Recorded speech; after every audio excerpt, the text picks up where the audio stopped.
Welcome to We Are Old, Get Over It, the podcast where we celebrate the wisdom of age and maybe a little grumbling too. All right, it's starting to record now. So, Ted, it's yours from now on. Ted's my editor, so he can deal with it. Okay, there's an intro and an outro that he's going to play, which introduces the podcast in general and plays a little bit of music. It does the same thing at the end. So we can just start our conversation. So I'll just start it out and we'll go from there. Okay.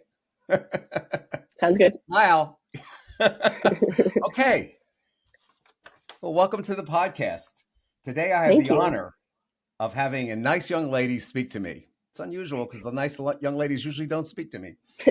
This is Macaulee Cassaday. She is an executive with CyberSeniors.org. And CyberSeniors is a mentoring service that's free for seniors. I don't know. Can you anybody use that, or just do you have an age limit? There's no age limit. Obviously, the name implies show IDs, right? No, the name implies seniors, but we're not going to deny anyone if they need help with their computer. So there is really no age limit, but it is geared towards seniors. Okay, I have one big major question. Mm-hmm. How old is a senior? That's another question because that differs from place to place. Some places it's 55, some places it's 60, some places it's 65. So I think it seems to me now that's, a more self-identifying thing. Do you self-identify as a senior? Is a better question these days since, there doesn't seem to be a good strict line. Okay. What I'd like you to do is take a little bit of time to explain how you and your mother kind of came up with this idea and give me some background on it.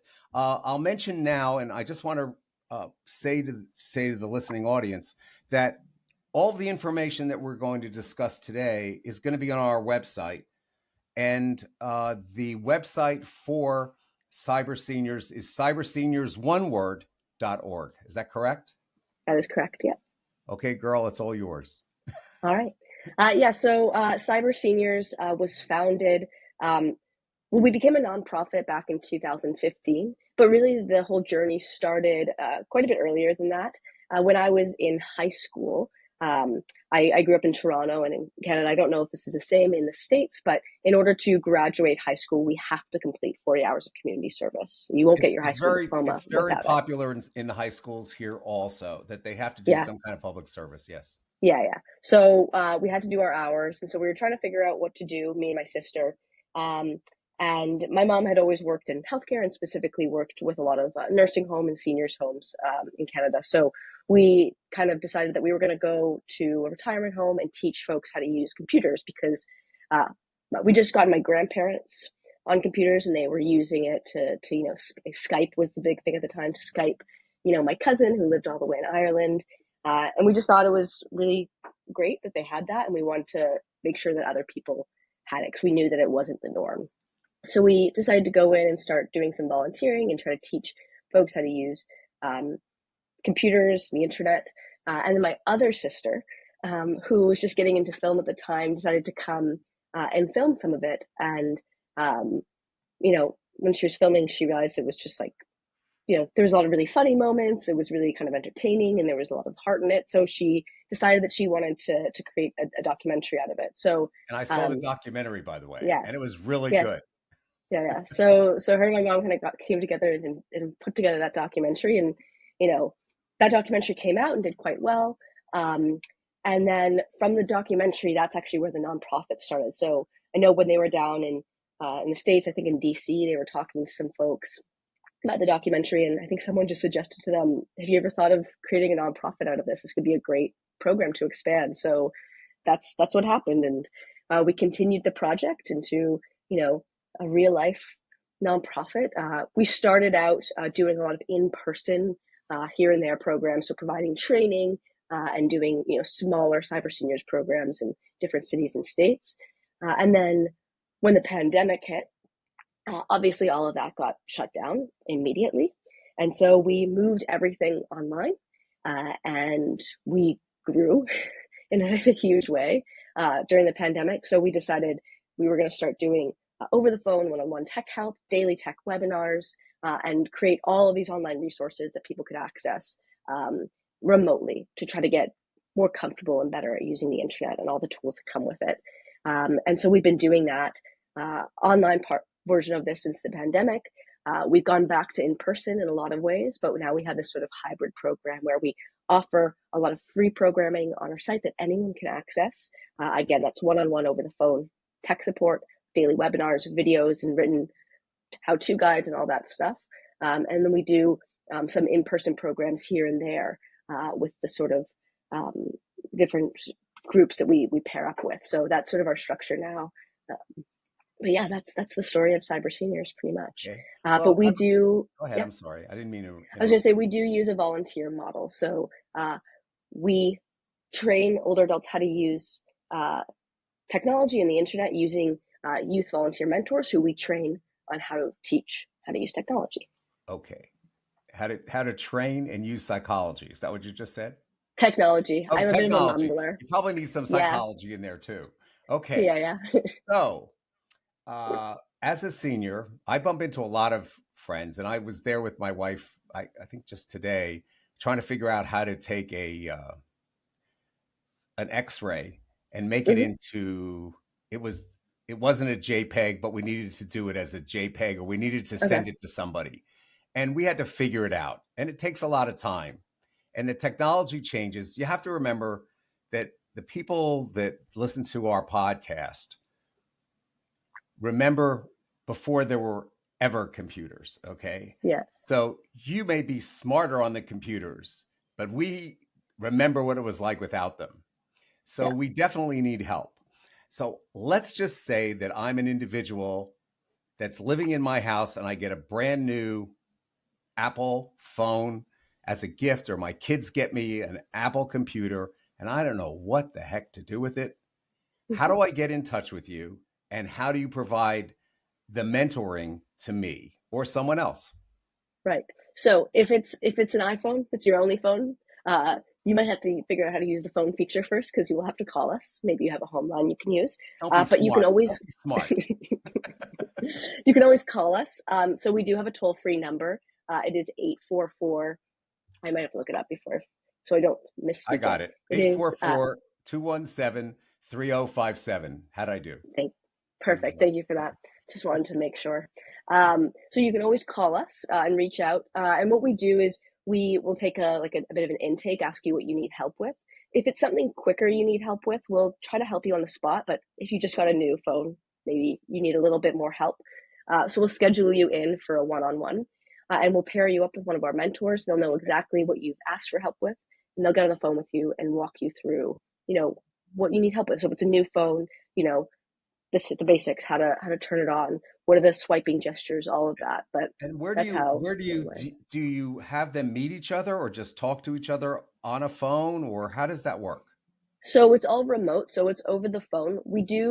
So everything's over the phone, though we do say that, if possible, and if it, depending on the comfort level of both the mentor and the senior, they can go on like something like Zoom, so they can video call if that makes it easier. It just depends on where that person's at, but generally it always starts with a phone call. And I know that that's something that for a lot of people feels like, how helpful that could that be? But our mentors are really well trained and they're really great at giving that sort of help over the phone. They're very patient, and they've been doing it for a long time. So they really get how to walk people through. And oftentimes how we pair people is based on device. So if you have an iPhone and you get on the phone with one of our mentors, they'll probably have an iPhone. And so you'll both be looking at the same exact thing. So that's how we try to make up for the fact that if we're not in one place, at least we can have two people looking at the same interface at the same time, because it's not going to really differ. If you have an iOS device, you have an iOS device. If you have an Android, you have an Android. So that's how we try to pair people up. Okay. The other question I have is about your toll-free number that people can Mm-hmm. call, because that's a great way for them to get a hold of you, especially if they can't figure out how to work their devices. Mm-hmm. What hours are you guys open where you have somebody available? Yeah, so we're mostly on Eastern time, so we're 9 to 5, Okay. Monday through Friday. You can always call us though and leave us messages. though we only take calls 9 to 5, Monday through Friday, we schedule one-on-ones outside of those hours. So you Okay. can schedule one on the weekend That's to good call during the week. information. I'm glad I asked that one. Okay. What specific challenges do seniors face with the technology today as it changes? I mean, look at Hmm. AI. That's such a big change in a short period of Yeah. time. Yeah, I think one of the biggest challenges I see, and I think it's just a pretty general one, is sort of just it kind of just comes down to trust and confidence. I think that there's an expectation for a lot of older adults that in order to use a certain technology, they have to really understand it, which is a totally reasonable thing to feel. Um, and I think that we're the thing is that no one really understands a lot of the stuff we're using. If we talk about AI, we know and we understand how it works in terms of how I interact with it, but I don't really understand, what this machine is doing. Half of the people who work on them don't really understand fully what's happening behind the scenes, right?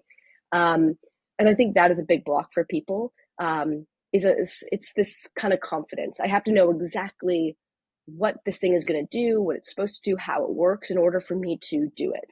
Um, and again, totally reasonable because a lot of these things kind of can have some frightening features or consequences. But um, that's a big block I see for people when they get a new phone or new technology is that they're not willing to explore and to just try around and mess around with it. That's how I learn how to use any technology I use. If you ask any young person, how did you learn how to do that? I just started playing around with it and I figured it out, right? It's a thing that a lot of older adults, I think, don't tend to do.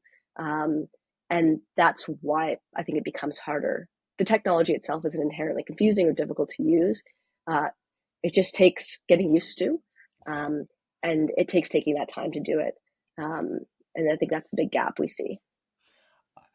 How does the digital divide affect seniors' quality of life, do you think? So we know that a lot of that older adults are at a higher risk for social isolation.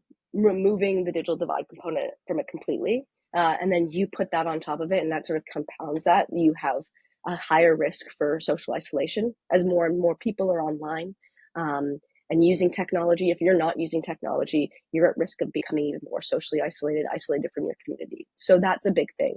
We also know that um, that sort of social isolation has other health implications, right? So if you're socially isolated and say you have a fall, uh, the risk of that fall being more severe is higher if you're socially isolated or if you are not using, technology, right? If you don't have a cell phone to make the call you need to make right away.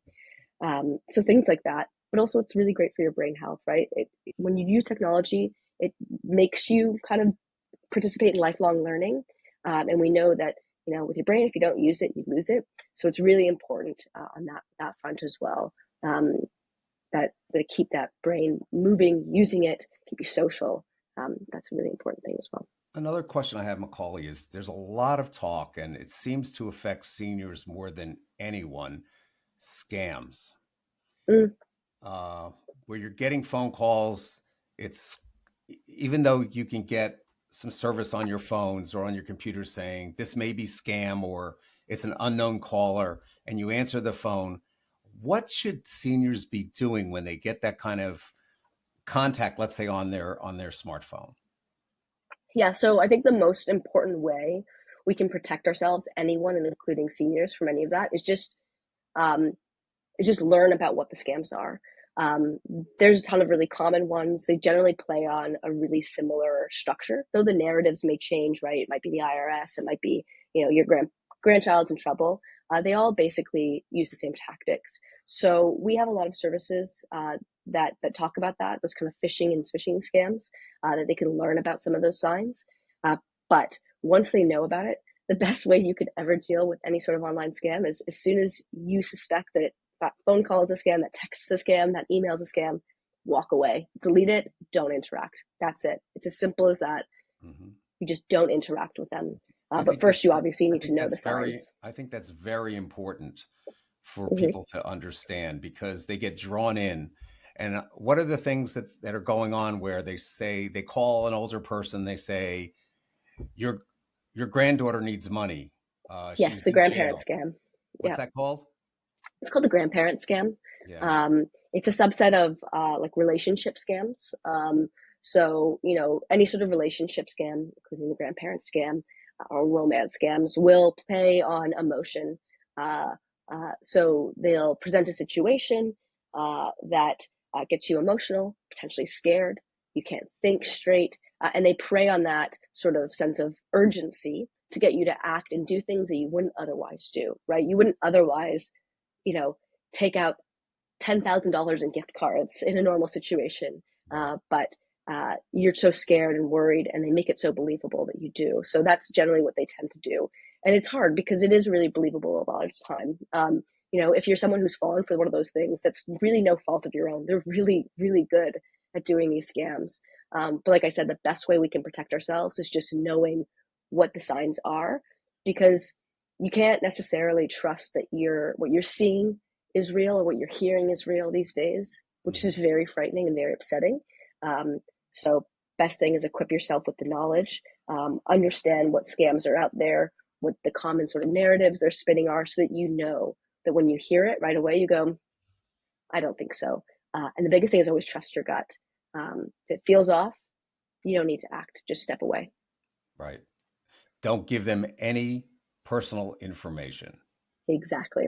Another thing a lot of people like to do in those situations too, that I've heard, is having a family password.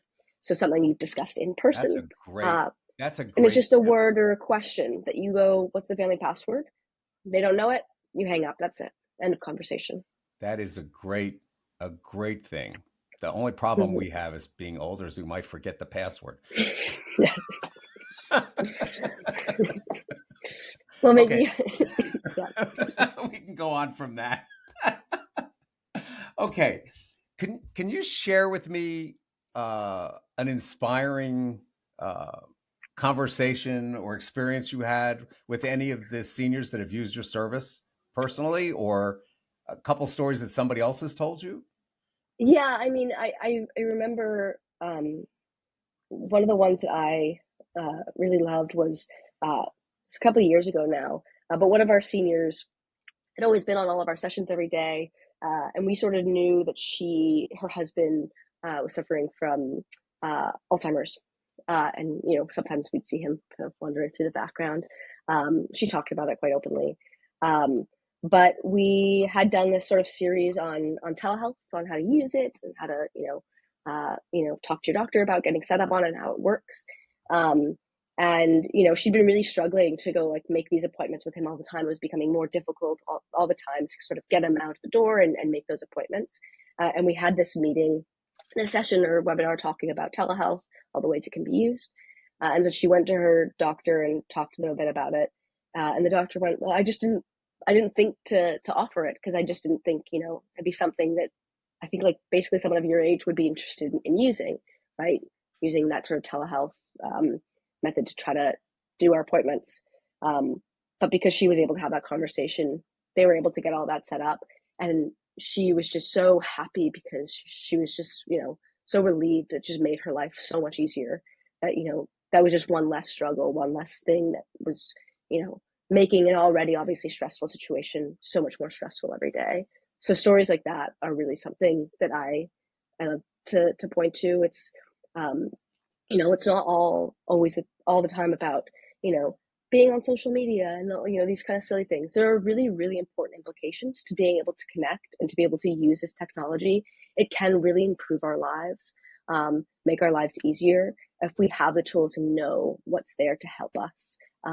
So that's, the one story that I really, really love, just that, that was able to become a little bit more easier for her husband's care, just because of 1 hour long webinar we had where we talked about telehealth. So Right. yeah, That was one of the things I wanted to bring up at looking at through your website, that you have a tremendous amount of webinars. Is that a very successful thing for you? Are you getting a lot of people watching those?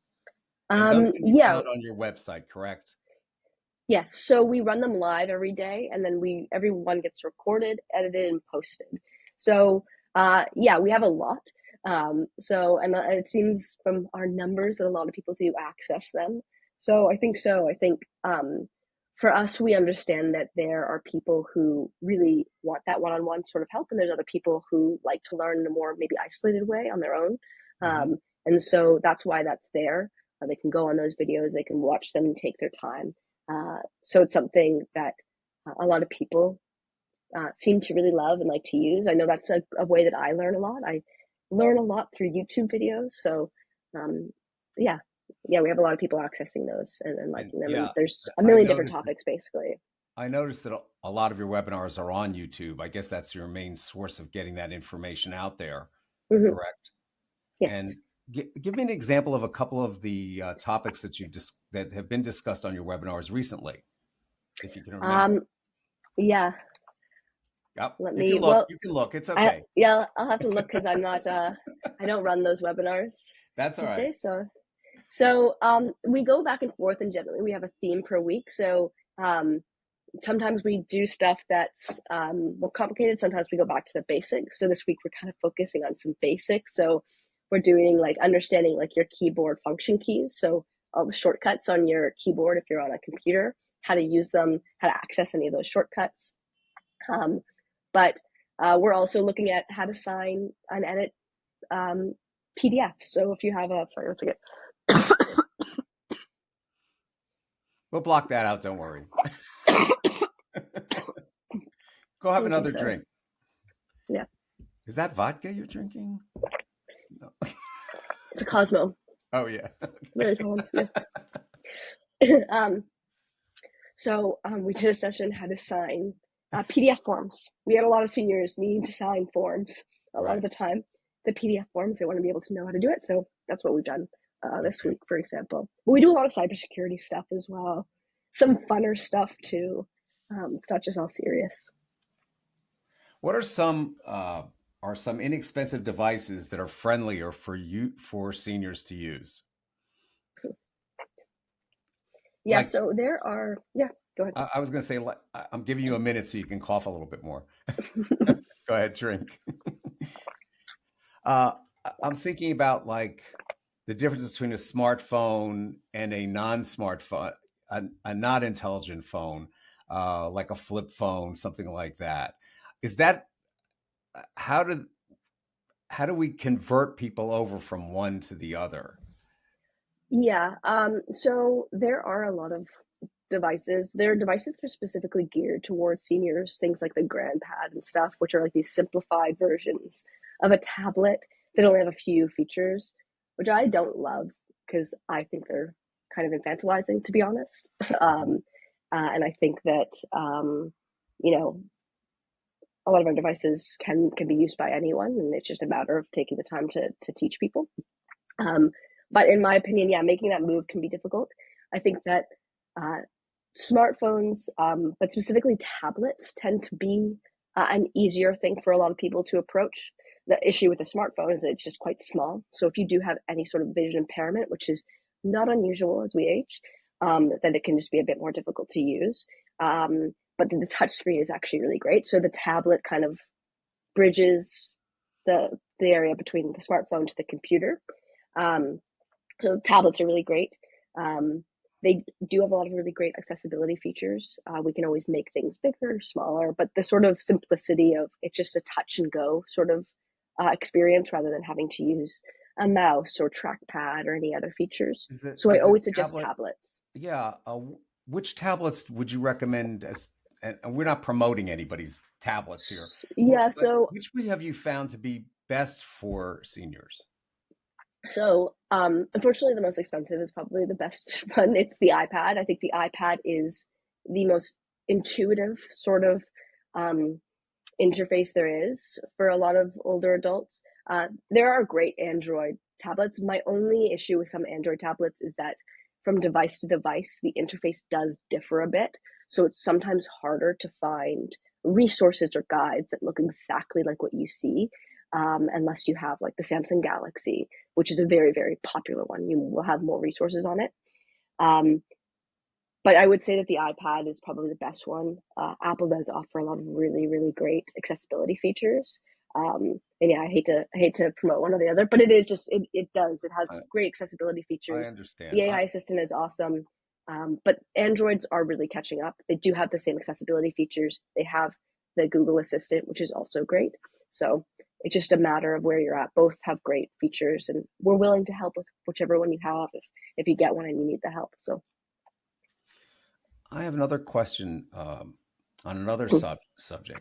How can listeners get involved with Cyber Seniors? um, so if they want to come to us to get help, they can always just call us. That's the first step in terms of using our website. Um, they can come to our website, but if they need help, they can call us and we can walk them through all of the services we offer. On the other end, if they are someone who would like to get involved in a volunteer capacity, again, like I said, we use youth volunteers, but same as the people we help, we don't really have an age limit. We do have some more mature volunteers who help. They can always come to our website. There's a volunteer tab at the top of our website they can click on, and there's a form that they fill out. And then we get in touch and take them through training and get them set up to help. Hmm. So there's so if we're talking about this uh, to seniors, they shouldn't be shy about asking for help, No. and it's probably a very healthy communication where seniors are speaking to younger people, which are primarily high school students, I would presume. High school, university, yeah, yeah. And uh, do you have any stories about how their relationships of somebody who is a student and they helped a senior, and maybe the senior helped the student somehow? Do you have anything like that that you could talk about? I just know that from like I don't listen into all their one-on-ones, so I don't know, but I know that I have a couple stories. So one, like when I'm on the webinars, you'll just see it. Like I don't always host our. We always have a staff member on the webinars. I don't always host them these days, but when I'm on them, it's just so funny to me to kind of jump in because at the beginning of all our webinars, we spend 5 minutes just making sure everyone gets in. People have some small talk, and every time, you know, there's the group of seniors. Oh, Jeremy's here. Jeremy, how was your exam last week? Right? There's just this relationship that's formed between so many of our mentors and our seniors. They know each other. It's not just I'm going to teach you how to use this website sort of relationship. They have personal relationships. They know about each other's lives. And then the the kids will ask them about how their family reunion went, whatever it is. So they have that close relationship, which I think is really lovely. It's not just about that. And the seniors, you know, if there's someone who's done a presentation, if that person has really improved over the past while, they'll like tell them, you did so good today. I remember the first time you did a presentation, you were shy, but you're so much more confident now. So there is that sort of, right? Like, Right. I think the older adults are getting, the education on the technology, but the young people are learning how to better communicate, which is a thing that a lot of young people these days, struggle with more than previous generations because we're so Right. online. And so there is that back and forth. But there's one particular story. Um, I was doing these trainings for a while for these foster grandparents programs, which is, where older adults mentor young people um, uh, who need help with like homework and stuff like that. Um, and they were moving over to do virtual. So their volunteers consistently needed training on, how to do that virtual volunteering. So I was training them. And I was talking to this one woman who I'd been training, and she came to me and she said, I had this session the other day with one of my foster grandkids, and she said he's so shy, he's so quiet, and we were on the tablet talking, and he's he never really says much. He's just very very shy and a quiet kid. But she said I had an issue with my tablet, and I couldn't figure out how to fix it. Um, and I was kind of frazzled. I couldn't figure it out. But then he started talking and he walked me through it and he helped me fix it. And she said to me, this kid is so quiet. I have never seen him so smiley, so talkative, so confident. And it's just that sort of thing. Like, obviously that wasn't our training, but it's just like this idea that, again, these older adults get the help with the technology, and young kids get the sense of confidence that they get to build, and they get to be the expert on something. When you're a kid, you're never the expert on anything. And so the sort of confidence that imbues in you, I think, is really important. And when I hear about that story, I kind of get emotional because it's just so sweet. Yeah, that's a great Um, story. yeah.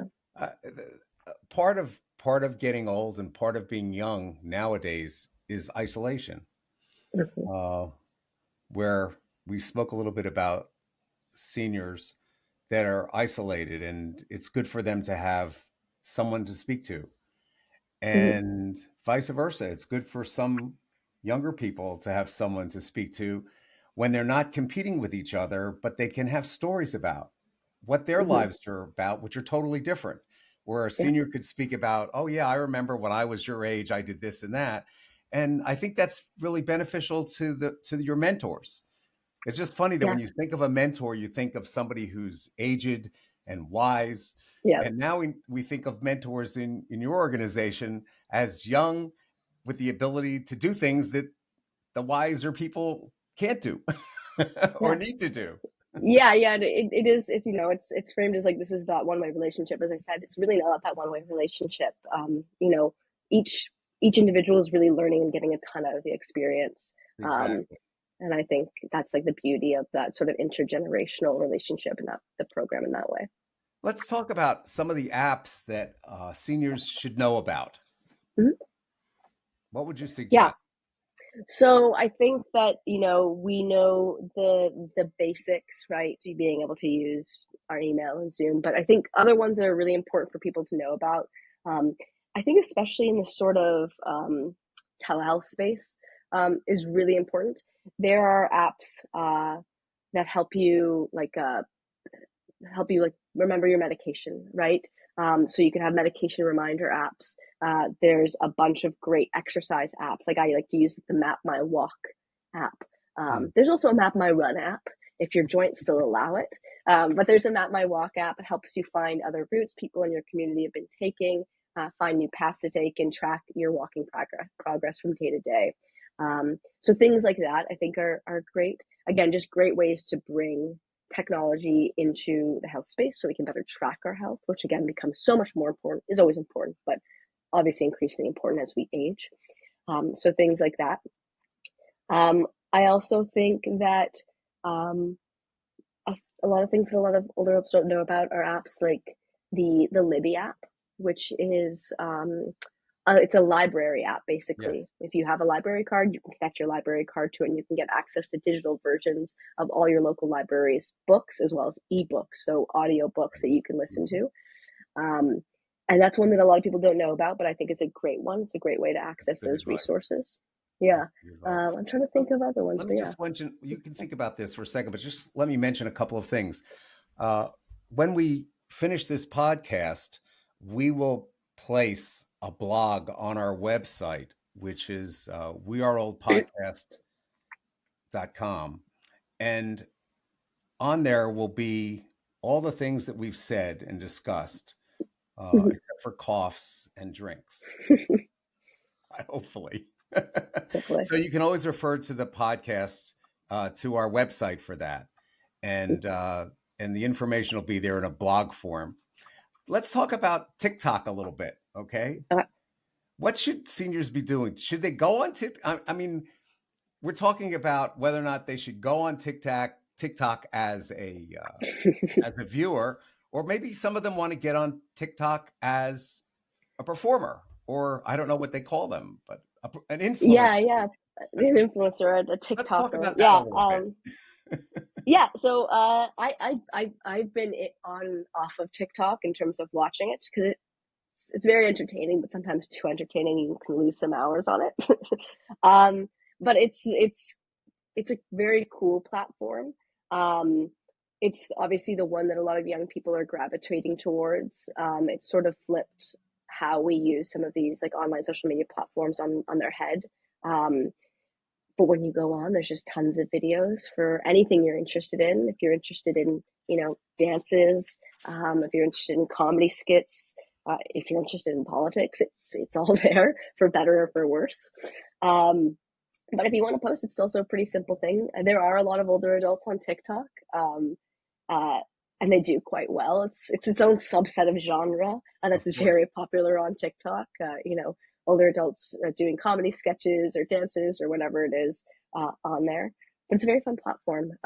We obviously know that it has its controversies, but people Of course. seem to like it. People are still using it, and yeah, I would say like check it out. You don't have to sign up to scroll it. So if you want to check it out, but you are weary of some of the data collection things you might have heard about on it, I'll say that's true for every single social media platform.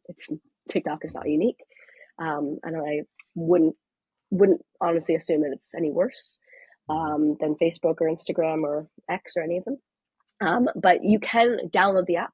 You can scroll without having to sign up for an account. So if you want to check it out, but you're not really ready to commit yet, you can do that. So you just download it from the app store. And then as soon as you open it up, you just start scrolling videos. You just swipe up to watch videos, What's but you scrolling? don't have to No, sign I'm up. kidding. I'm kidding. So you Okay, put your finger I'm on the going to bottom use of the you. I'm going screen to and use you you as move a it. promo because if I have a problem with this next thing I'm going to say, I'm going to be calling you because I have your direct number. Okay. Okay. But we are adding a segment to our podcast. It's called Old Man on the Street, where yours truly will Mm-hmm. go out and ask questions of primarily seniors. And I'm going Okay. to put it on TikTok. I'd love to see it. I'll I think it'll do let well. you know I'll let you know when it's there, okay? All right. Well, I'm sure you won't have to tell me. It will be blowing up. It'll be right in my feed right away. Yeah, that's true. That's 10 true. million views. Yeah. Is there anything else that I've left out or you've left out in our conversation for the past 30 plus minutes that you would like to add? You're going to say Um, no, I know. No, I'm kidding. I don't think so. I just say that, if you're someone who's been struggling with technology, that's exactly what we're here to help with. I would say never feel, like you can't ask questions. And I think the one thing that I always like to tell people and like to remind people is earlier when you said that, you had to turn an X-ray into a JPEG or something, Right. you said that, and I thought, how would you do that? I don't know. The thing I would do is I would just go I'll to teach Google to you. I'll be figure your mentor. but I would go to Google to figure it out, right? And I think there's always this assumption, especially with older adults, of like, young people, they know exactly what we're doing. We don't. We just know how to troubleshoot and like where to look for answers. But I'm constantly confused when I'm using my devices. I'm constantly having to ask my friends for help or other people for help. I'm constantly figuring out new features that I didn't know existed the past 5 years that apparently were really obvious. So I think that's the main thing is that, not being on technology, not getting it is not inherent to your age. It's just I've had it since I was a kid. That's the only difference, and I still get confused. So there's never anything to be embarrassed about not knowing how to do something or not getting something. Okay. Most of us don't. I'm also going to give you one last chance to tell people about CyberSeniors, how they can get a hold of you, your website, your phone number. I've got it all in front of me in case you forgot your phone number. Go Yes, ahead. yes. So if you want to reach out to us at CyberSeniors, you can always call us. We have a toll-free number. It's 844-217-3057. Or you can visit us at our website. It's CyberSeniors. So the word cyber and the word seniors.org. And we have tons of different resources there for you to check out to learn to use technology. We look forward to hearing from you. And we forgot one thing. You take donations? We do take donations, yes. If you go to our website, once again, at cyberseniors.org, there is a orange donate button in the top right corner of the screen. You'll see You're it right. there, It's and you there. can, yes, and you can give donations there. They're greatly appreciated. Like I said, all of our services we offer for free, and so we do rely off grants and donations in order to keep doing what we do. And again, repeat. I think you had said that you're there from 9 to 5, Monday through Friday. There's someone Yeah. available to help them when they really need it. And other than that, they Mm-hmm. can leave a message and somebody can get back to them. Is that correct? Exactly. Yep. So they can 9 to 5 can call us. We can also set up sessions at other times that are outside of that. Okay, great. That yeah, Okay, anything I left out? I don't think so. No. Anything you left out? Maybe a few more coughs. I don't know. You can save those. It's okay. We don't need them. No. Okay. At the end of every podcast, I try to come up with a famous quote or a quote that kind of covers it a little bit. And I have one from Albert Einstein. Mhm. All right. The quote is, "Life is like a bicycle. To keep your balance, you must keep moving," which is exactly what technology is. Mhm. And I just want to take a moment to just thank you for the courtesy that you've shown me, and say hello to your mother for me, Well, because well. she's the one that said, "Oh, my daughter Macaulee's going to do this." I said, "Okay." So again, I thank you, and if you need anything, you let me know. Okay. And that concludes this episode of We Are Olds, Get Over It. Thanks for joining me. I hope you found our conversation both insightful and entertaining. Remember, age is a journey, not a destination. So embrace the wrinkles, the forgetfulness, and the occasional tech frustrations with a good dose of get over it attitude. Until next time, keep laughing, keep learning, and keep getting over it. Ken out.